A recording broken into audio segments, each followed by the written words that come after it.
afdalu ayyamid dunya ayyamul ashri.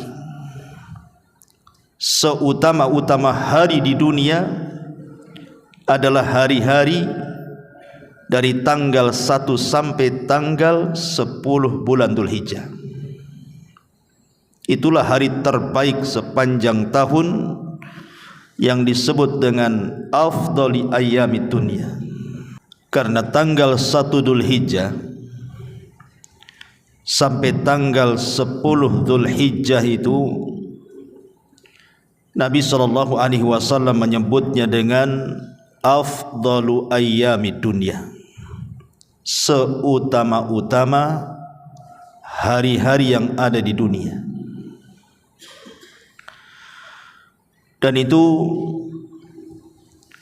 berdasarkan hadis yang disahihkan oleh Syekh Nasiruddin Al-Albani rahimahullahu ta'ala.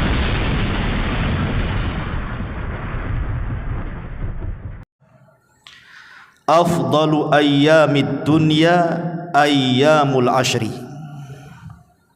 Seutama-utama hari di dunia adalah hari-hari dari tanggal 1 sampai tanggal 10 bulan Dzulhijjah.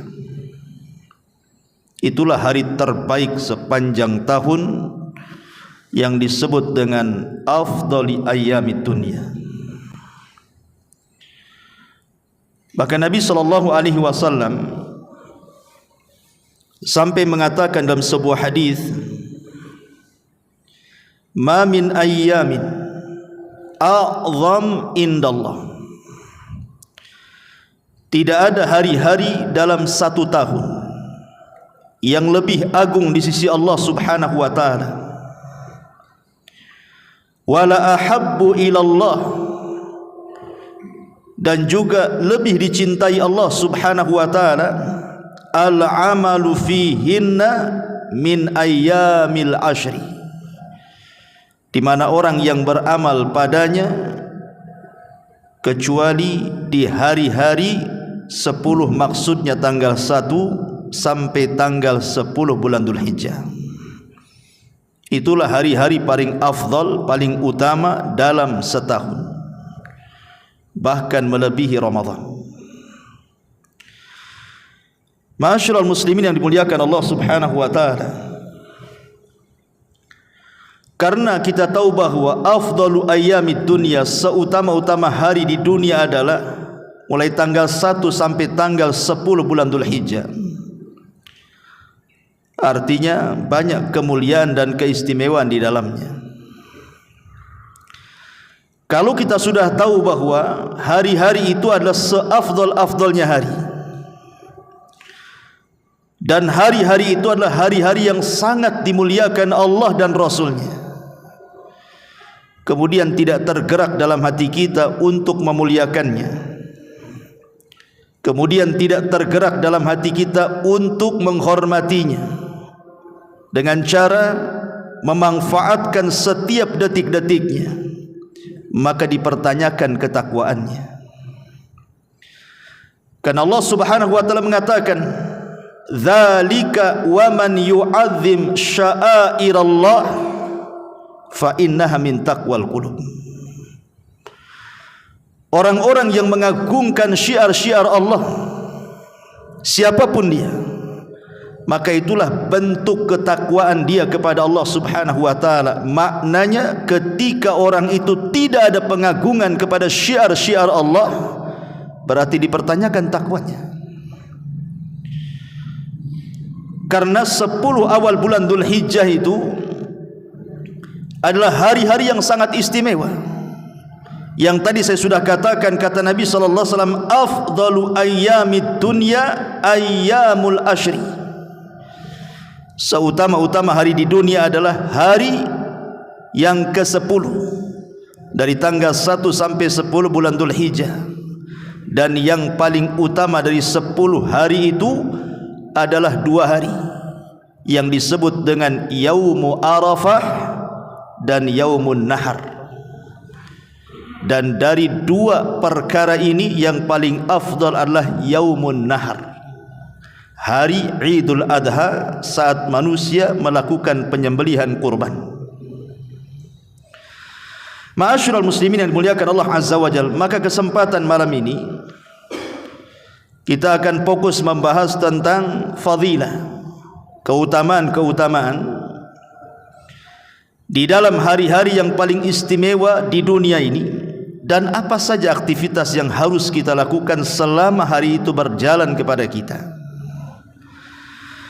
Ma'asyiral muslimin yang dimuliakan Allah Azza wa Jalla, Allah Subhanahu wa taala sudah mentakdirkan kepada kita ada musim-musim dalam satu tahun itu, di mana musim-musim itu penuh dengan kebaikan.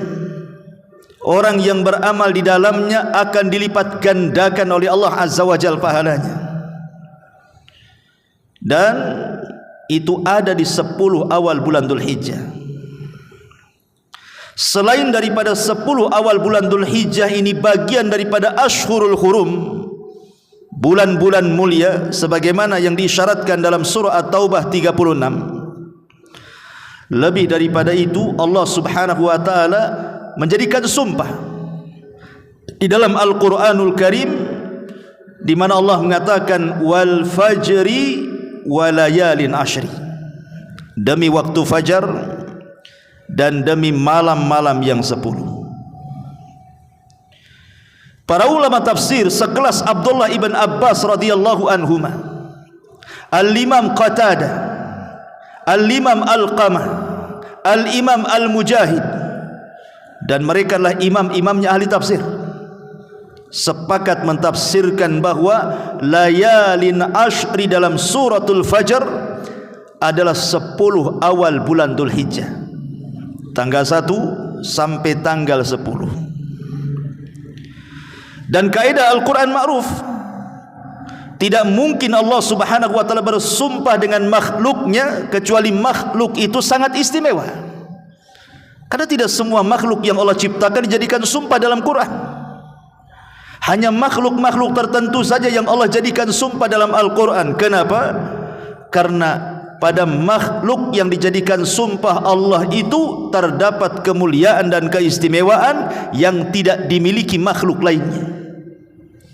Dan ketika Allah bersumpah dengan layalil ashri, 10 awal bulan Dzulhijjah, karena di dalamnya terdapat keistimewaan yang luar biasa. Antaranya disitulah musim-musim kebaikan.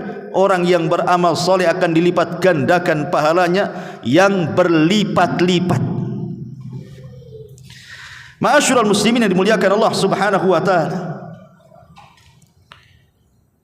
bahkan sering saya sudah singgung di beberapa kajian, termasuk juga di sini, bahwa 10 awal bulan Dzulhijjah itu adalah hari-hari di mana Nabi Musa alaihi salatu wassalam berdialog dengan Allah, berbincang dengan Allah. Makanya disematkan kepada Nabi Musa julukan Kalimullah, Nabi satu-satunya yang berdialog dengan Allah tanpa ada perantara. Itulah Musa alaihi salam. Walaupun yang bicara dengan Allah itu tanpa perantara ada 3 nabi.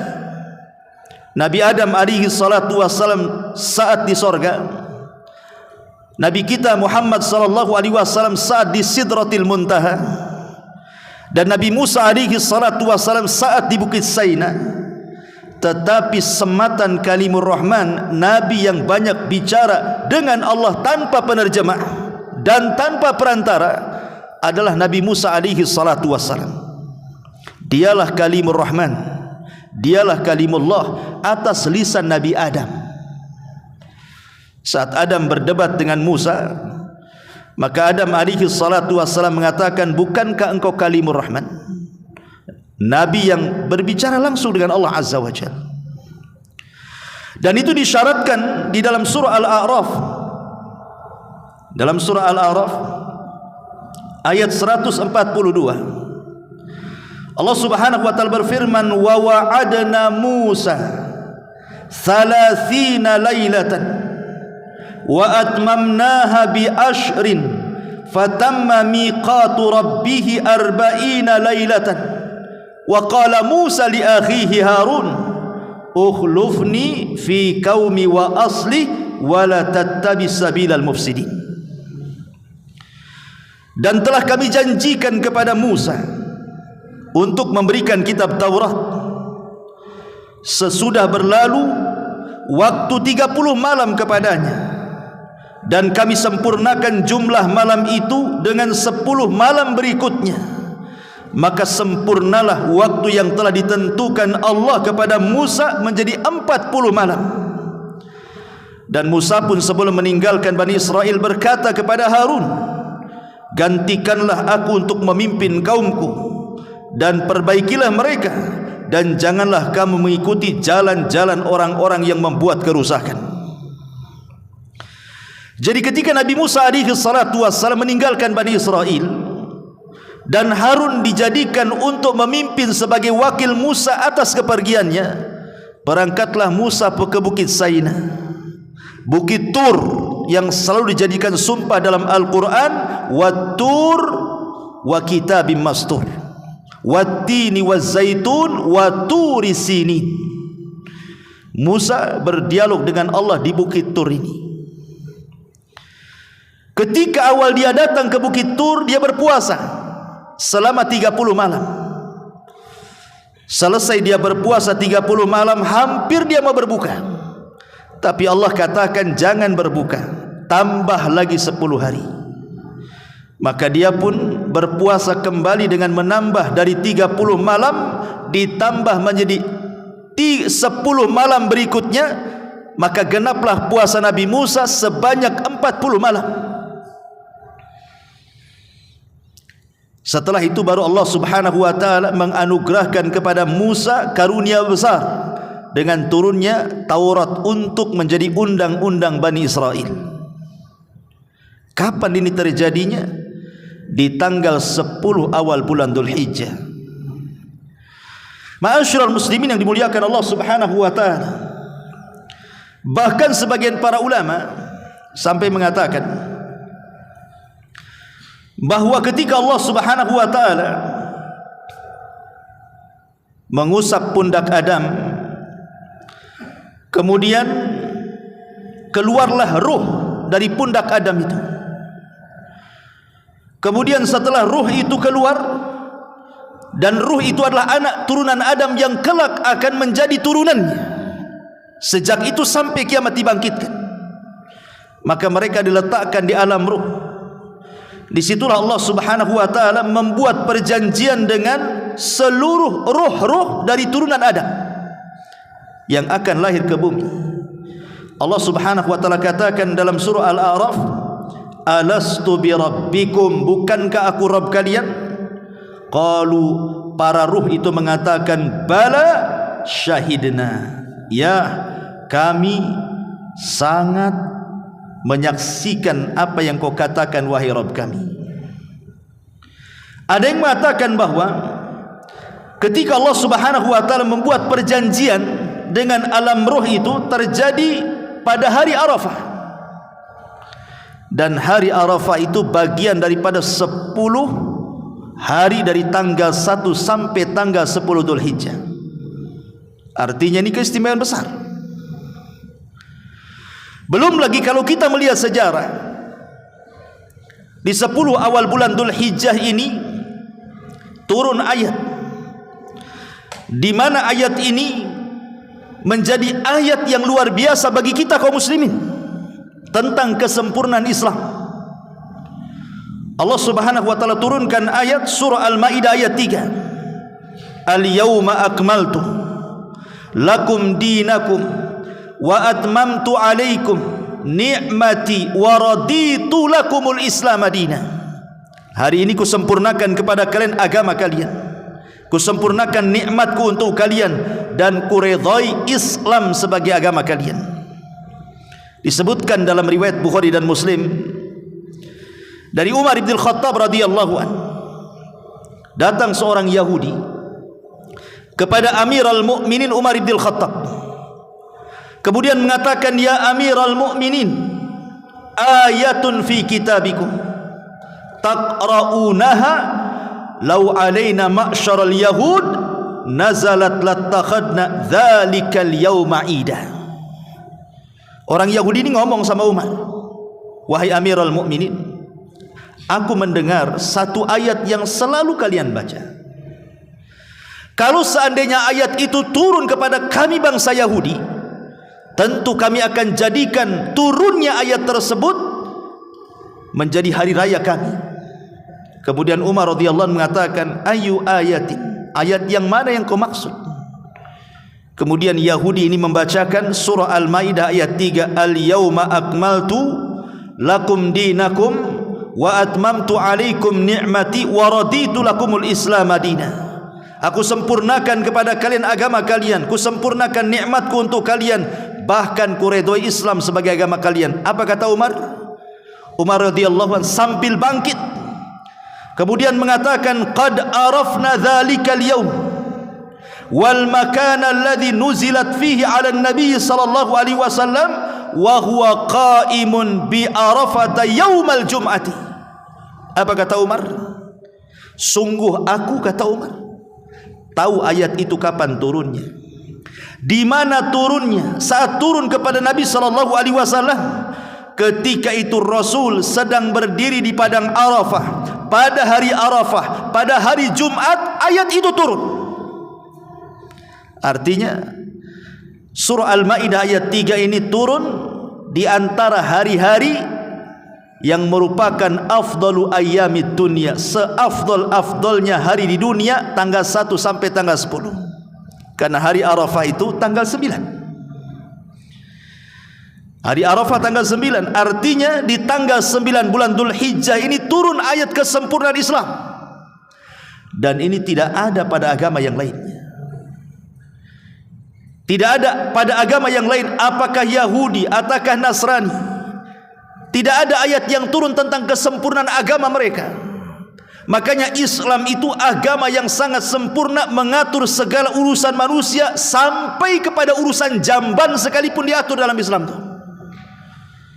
Sampai Salman Al-Farisi radhiyallahu an berdialog dengan seorang Yahudi dan mengatakan, ya Salman, apakah sahibukum, maksudnya Nabi sallallahu alaihi wasallam, tu'allimukum kulla syai'i hatta al-khira'ah, mengajarkan sesuatu sampai pada urusan jamban?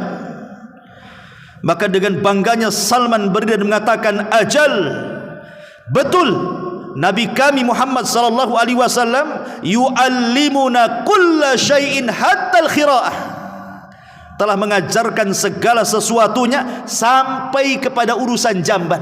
Macam mana masuk jamban itu ada doanya, macam mana di dalam jamban tidak boleh menghadap kiblat dan membelakanginya, keluar jamban pula ada doanya. Dan ini tidak ada dalam agama di luar daripada Islam. Tanya kepada orang Nasrani, macam mana mereka masuk jamban. Tanya kepada orang-orang Yahudi, macam mana mereka masuk jamban. Tidak ada aturan bagi mereka, hanya Islam yang mengatur. Itulah kenapa Islam itu agama yang sangat sempurna, dan ini nikmat karunia besar, dan itu turun di tanggal 9 bulan Dzulhijjah, tepatnya hari Arafah. Ma'asyiral muslimin yang dimuliakan Allah Subhanahu wa taala, kalau seandainya seseorang melakukan sedekah di bulan Ramadan dan sedekah di tanggal 1 sampai tanggal 10 bulan Dzulhijjah, ataupun seandainya seseorang melakukan 2 rakaat salat di bulan Ramadan dengan 2 rakaat salat di awal bulan Dzulhijjah, ataupun seandainya seseorang berjihad di jalan Allah Subhanahu wa taala selain daripada tanggal 1 sampai tanggal 10, anggaplah berjihad di bulan Ramadan. Ma'asyiral muslimin yang dimuliakan Allah Azza wa Jal, maka sedekah di tanggal 1 sampai tanggal 10 bulan Dzulhijjah lebih afdal dibandingkan Anda sedekah di bulan Ramadan. Anda solat 2 rakaat di 10 awal bulan Dzulhijjah lebih afdal dibandingkan solat 2 rakaat di bulan Ramadan. Kalau Anda berjihad lebih afdal dibandingkan berjihad di bulan Ramadan. Sebutkan amal apapun, apakah zikirnya, apakah baca Qur'annya, apakah istighfarnya, apakah silaturahimnya, sebutkan apapun amalannya, orang yang beramal di 10 awal bulan Dzulhijjah jauh lebih afdal dibandingkan di bulan Ramadan, apalagi di bulan-bulan yang lainnya. Mana dalilnya? Tadi saya sudah singgung. Dalilnya adalah Nabi SAW bersabda dalam sebuah hadis yang dikeluarkan Bukhari Muslim dari hadis Abdullah ibn Abbas turjumanul Quran radhiyallahu anhuma. Kata Nabi SAW, "Ma min ayyamin," tidak ada hari-hari dalam satu tahun. Tidak ada hari-hari dalam satu tahun. Al-amalu salihu fiha ahabbu ilallah. Yang kalau anda melakukan amal saleh di hari-hari dalam setahun itu lebih dicintai Allah Subhanahu wa taala min hadhil ayyamil ashri, dibandingkan anda beramal soleh itu di 10 awal bulan Dzulhijjah.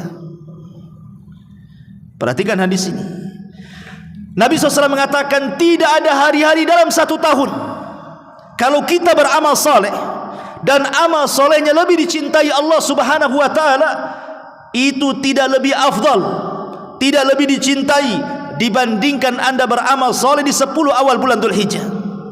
Dari sini kita tahu bahwa amal soleh apapun yang dilakukan di 10 awal bulan Dzulhijjah lebih afdal dibandingkan anda mengamalkan di hari-hari yang lain di luar 10 bulan Dzulhijjah, hatta Ramadan sekalipun. Sampai sahabat bertanya, "Rasul, walal jihadu fi sabilillah, apakah sebanding orang yang beramal di 10 awal bulan Dzulhijjah itu dengan orang yang berjihad di jalan Allah?" Lihat bagaimana para sahabat apabila membandingkan sesuatu, maka dia akan memilih perkara yang paling puncak dalam Islam. Karena jihad itu amalan paling puncak dalam Islam. Ra'sul amri al-Islam wa amuduhu salah wa dzirwatus sanamihil jihadu fi sabilillah. Pokok urusan hidup manusia Islam, tiangnya salat dan puncaknya adalah jihad. Jadi sahabat ketika mencari perbandingan itu, mencari amalan yang paling tinggi dalam Islam, apakah sama dengan jihad? Kata Rasul, tidak. Tidak sama.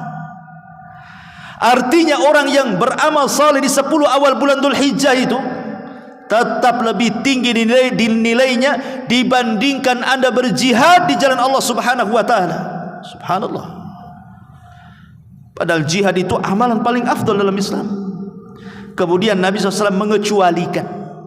Apa pengecualiannya? Illa rajulun kharaja bi nafsihi wa mali wa lam yarji min dzalika bi syai'in, kata Rasul. Kecuali orang yang jihad itu mereka bawa semua hartanya, mereka serahkan jiwanya, kemudian tidak pernah kembali ke rumahnya alias syahid, baru sebanding. Bayangkan, biasanya orang yang jihad itu tidak mungkin bawa harta, karena harta itu digunakan untuk keluarganya. Tapi yang satu ini dia bawa semua hartanya, diinfakkan di jalan Allah, dia serahkan jiwanya sampai mati syahid, baru sebanding, kata Rasul. Subhanallah. Bandingan orang yang beramal di tanggal 1 sampai tanggal 10 sama dengan orang mati syahid. Jadi kalau anda solat sunnah sama dengan yang mati syahid pahalanya. Kalau anda sedekah pahalanya sama dengan orang yang mati syahid. Kalau anda zakat sama dengan orang yang mati syahid. Kalau anda silaturahim, istighfar, zikir, sebutkan ibadah apapun, sama pahalanya dengan orang yang mati syahid. Padahal tidak semua orang ingin mati syahid.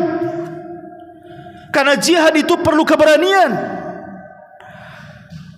Apalagi jihad zaman dulu, hadap-hadapan dengan pedang, harus ada keberanian. Makanya Allah mengatakan, kutiba alaikumul qital wa huwa kurhul lakum, diwajibkan kepada kalian berperang dan itu membuat benci kalian. Kenapa? Karena tidak semua orang itu berani. Hanya orang-orang pilihan saja yang bisa jihad itu. Tapi lihat, tanpa seseorang kemudian harus bertempur di medan perang habis-habisan, nyawa melayang, harta habis di jalan Allah, cukup beramal di 10 awal bulan Dzulhijjah, pahalanya sama, kata Rasul. Ini kan luar biasa ini. Disitulah kenapa 10 awal bulan Dzulhijjah dikatakan afdalu ayyamid dunya, seafdal-afdalnya hari di dunia. Ma'asyiral muslimin yang dimuliakan Allah Subhanahu wa taala. Lalu setelah kita tahu betapa tinggi dan mulianya 10 awal bulan Dzulhijjah ini, karena banyak perkara-perkara disebutkan oleh para ulama tadi. Di antaranya karena Allah bersumpah di dalam surah Al-Fajr. Kemudian yang kedua, karena Allah berfirman dalam suratul Hajj ayat 28, wa yadhkuru ismallah fi ayyamin ma'lumat, dan hendaklah mereka berzikir dengan menyebut nama Allah di hari-hari yang sudah diketahui. Kata Abdullah ibn Abbas, mengambil pendapat jumhurul ulama, maksudnya ayyam al-ma'lumat di sini artinya 10 awal bulan Dzulhijjah. Bahkan yang lebih istimewa lagi, di 10 awal bulan Dzulhijjah itu ada hari Arafah. Dan hari Arafah itu hari di mana syaitan sangat terhina dan terendahkan di dalamnya. Disebutkan dalam sebuah hadis, Nabi SAW mengatakan, ma ru'ya syaitan yauman huwa fihi asghar wala adhar wala ahqar wala aghyad minhu fi yaumi arafata wa ma dhaka illa lima ra'a min tanazzulir rahmati wa tajawuzillahi azza wa jalla anidh dhunubil idham illa ma uriya yauma badrin. Qila wa ma ra'a yauma badrin ya Rasulullah? Qala amma innahu qad ra'a Jibril yaza'ul malaikata. Kata Nabi SAW, tidaklah setan dalam satu hari dalam setahun itu merasa rendah, merasa terhina, merasa terkecilkan, tidak ada harganya kecuali pada hari Arafah. Kenapa? Rasul mengatakan karena pada hari Arafah turun rahmat yang begitu banyak dari langit ke bumi. Kemudian Allah Subhanahu wa taala mengampuni banyak hamba-hambanya. Artinya dengan dua perkara inilah turunnya rahmat dan turunnya ampunan Allah Azza wa Jalla. Sementara tujuan setan adalah bagaimana orang putus asa dari rahmat, bagaimana orang itu berbuat dosa, turun pula rahmat. Allah ampuni pula orang-orang yang sedang berwukuf di Arafah itu. Terhinalah setan di sini. Dan juga pada hari Badar, maksudnya pada perang Badar, karena setan melihat malaikat Jibril memimpin 5.000 malaikat, makanya setan lari, terhina. Jadi hari Arafah itu adalah hari yang sangat istimewa. Bahkan Al-Imam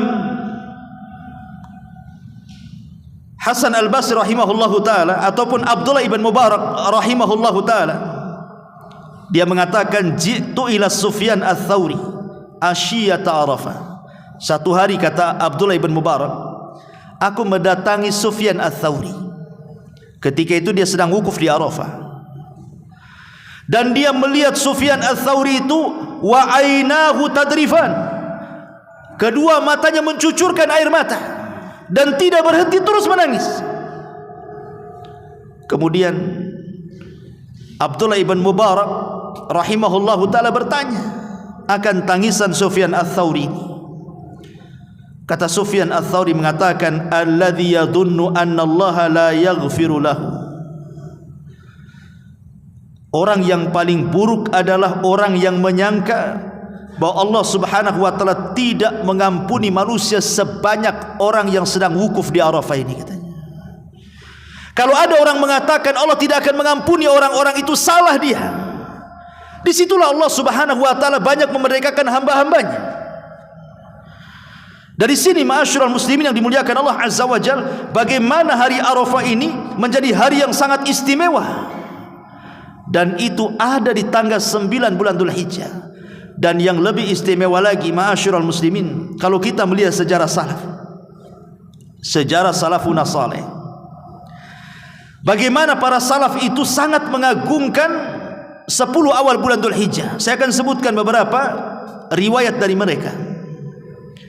Diriwayatkan dari Sa'id ibnu Zubair. Sa'id ibnu Zubair rahimahullah ta'ala, seorang pembesar ulama tabi'in, generasi kedua setelah sahabat.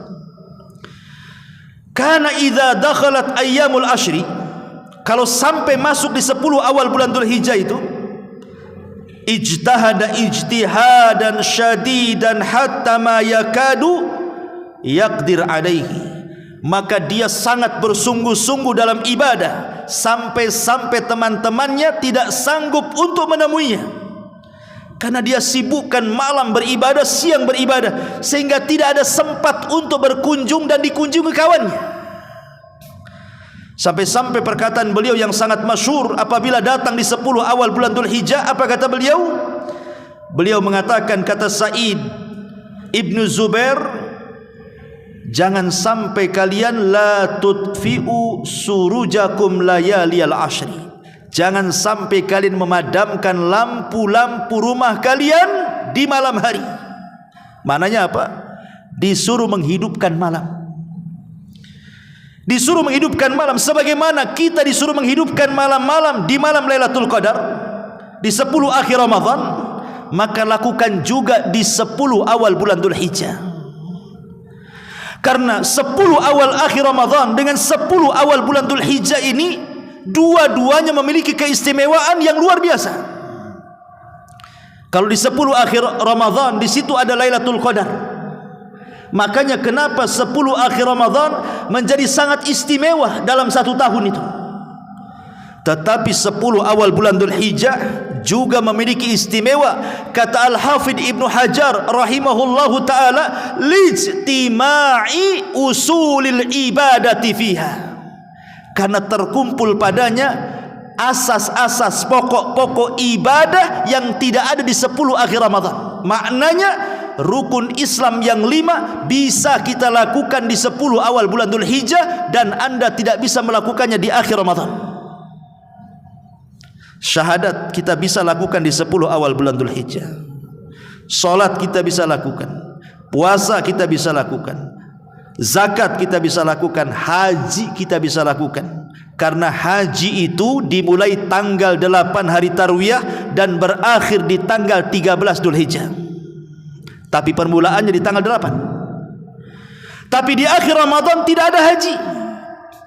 Iya, bisa syahadat, bisa sholat, bisa puasa, bisa zakat, tapi Anda tidak bisa haji. Makanya kata Al-Hafidh Ibnu Hajar, boleh jadi ini yang mengakibatkan kemudian 10 awal bulan Dzulhijjah ditinjau siangnya jauh lebih istimewa dibandingkan 10 akhir Ramadan. Tapi 10 akhir Ramadan ditinjau malamnya jauh lebih istimewa dibandingkan di 10 awal bulan Dzulhijjah. Ma'asyiral muslimin yang dimuliakan Allah Azza wa Jalla. Sebab itulah maka bagaimana Sa'id ibnu Zubair menyarankan agar kita menghidupkan malam-malam itu. Jangan padamkan rumah, lampu-lampu rumah kalian di 10 awal bulan Dzulhijjah, kata Sa'id ibnu Zubair. Maknanya hidupkan solat malam, baca Quran, berzikir, istighfar, terutama di 10 malam itu, di sepertiga malam akhirnya. Disitulah Allah turun, malaikat turun. Bahkan Allah katakan, man yad'uni fa astaghfir, man yad'uni fa astajibalah, wa man yastaghfiruni fa aghfirlah, wa man yas'aluni fa utiya. Siapa yang minta ampun ku ampuni, siapa yang berdoa ku ijabah, dan siapa yang minta ku kasih permintaannya, kata Allah. Ma'asyiral muslimin yang dimuliakan Allah Azza wa Jalla. Kemudian juga dikatakan oleh Hasan Al-Basri, pemimpin para tabi'in, dia mengatakan, siyamu yaumin minal ashri ya'dilu syahrain, berpuasa di tanggal-tanggal 1 sampai tanggal 10 bulan Dzulhijjah itu sebanding dengan puasa 2 bulan berturut-turut. Walaupun kita hanya puasa dari tanggal 1 sampai tanggal 9, nanti ada khilaf ulama. Boleh nggak kita berpuasa full dari tanggal 1 sampai tanggal 9? Karena di sana ada riwayat 2. Pertama, riwayat Aisyah radhiyallahu anha yang mengatakan Rasul tidak puasa di tanggal-tanggal itu dan riwayat Hafsah mengatakan Rasul puasa. Sehingga Al-Hafidz Ibnu Hajar berusaha menggabungkan dua dalil yang dua-duanya sahih dengan mengatakan boleh jadi Rasul itu kadang puasa kadang tidak, atau dengan kata lain puasa Daud. Satu hari puasa ketika di rumah Hafsah, ketika di rumah Aisyah tidak puasa. Ketika di rumah Hafsah puasa lagi, ketika di rumah Hafsah Aisyah tidak puasa lagi. Boleh jadi selang-seling, kadang puasa kadang tidak. Walaupun kata para ulama yang lainnya boleh kita puasa tanggal 1 sampai tanggal 9, karena tanggal 10 sudah Idul Adha nggak boleh puasa. Atau boleh juga ambil satu hari kalau memang kita malas puasa di tanggal 9-nya, yang disebut dengan puasa Arafah, bagi orang-orang yang tidak wukuf di Arafah seperti kita. Tanggal 9 puasa. Kata Rasul, aku mengharap kepada Allah pahalanya menggugurkan dosa setahun yang kemarin dan setahun yang akan datang, 2 tahun berturut-turut. Ma'asyiral muslimin yang dimuliakan Allah Azza wa Jalla. Kemudian juga Imam Auza'i mengatakan, Ballagani annal amala fil yaumi min ayyamil ashri ka qadri ghazwatin fi sabilillah yusamu naharuha wa yuhrasu lailuha illa an yakhtassa umrun bisyahadatin. Dia mengatakan, telah sampai kepadaku bahwa beramal saleh di satu hari dari hari-hari 10, satu hari saja, kan 10 hari dah. Anggaplah tanggal 1-nya atau tanggal 2-nya, maka itu pahalanya sama dengan orang yang berperang di jalan Allah. Selain daripada dia berperang, dia pun puasa di siang harinya dan berjaga di malam harinya. Bayangkan, kata Imam Auza'i, kalau kita menghidupkan satu hari saja, maka pahalanya sama dengan orang yang jihad plus dia puasa siangnya plus dia hidupkan malamnya. Luar biasa, ya. Bahkan dikatakan Al-Hafidz Ibnu Rajab rahimahullahu taala, diriwayatkan dari Al-Imam Al-Marwazi. Al-Marwazi itu muridnya Imam Ahmad, dari Maimun ibn Mihran. Qala, dia mengatakan, adraktun nasa wa innahum la yukabbiruna fil ashri. Aku mendapati manusia, maksudnya para sahabat Rasul, mereka bertakbir di 10 awal bulan Dzulhijjah. Maksudnya apa? Kadang orang terpikir kalau takbiran itu harus di malam Idul Adha kan, atau di malam Idul Fitri saja. Orang berpikir itu kalau takbiran Allahu Akbar, la ilaha illallah, Allahu Akbar, walillahil hamd, kesannya itu dibaca di malam Idul Fitri atau Idul Adha saja. Padahal tidak. Takbiran itu sudah kita harus membacanya dan dianjurkan membacanya dari tanggal 1. Itulah yang disebut dengan takbir mutlak namanya. Takbir mutlak. Jadi besok kalau tanggal 1 itu kita sudah boleh takbiran. Tetapi tentu bukan jama'i, bukan rame-rame atau dipimpin satu orang kemudian rame-rame, tidak, sendiri-sendiri. Anda bisa bertakbir di rumah saat hendak tidur.